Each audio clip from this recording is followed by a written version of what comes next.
முன்னாடி பெயரெச்சம் அப்படின்னா என்ன நீங்கள் முன் வகுப்பில் படிச்சிருப்பீங்க. ஞாபகம் இருக்குதா உங்களுக்கு? நினைவுபடுத்தி பாருங்க. இதை எப்படி பிரிக்கலாம்? பெயர் கூட்டல் எச்சம்னு பிரிக்கலாம். எச்சம்னா என்ன? ஒரு வார்த்தை முழுமை பெறாமல் இருந்தால் அதை எச்சம்னு சொல்லுவோம். அந்த எச்சத்தை தொடர்ந்து ஒரு பெயர் சொல் வந்து நின்னது அப்படின்னா அதுதான் பெயரெச்சம். உதாரணம் பாருங்க. படித்த மாணவன். படித்த அப்படிங்கிறது எச்சமாக இருக்குது. அந்த வார்த்தையை தொடர்ந்து மாணவன் அப்படிங்கிற பெயர் சொல் வந்து சேர்ந்ததுனால இதை பெயரெச்சம்னு சொல்கிறோம். சரி, அடுத்தது வினையெச்சம் அப்படின்னா என்ன அர்த்தம்?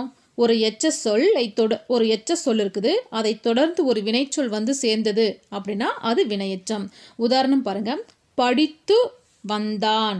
இங்கே படித்து என்பது ஒரு எச்ச சொல்லு, வந்தான் அப்படிங்கிற ஒரு வினைச்சொல் வந்து சேர்ந்ததுனால இதை வினையெச்சம் என்று அழைக்கிறோம். இங்கே நல்லா கவனித்து பாருங்க. இந்த 2 இடத்துலையுமே எச்சமாக வர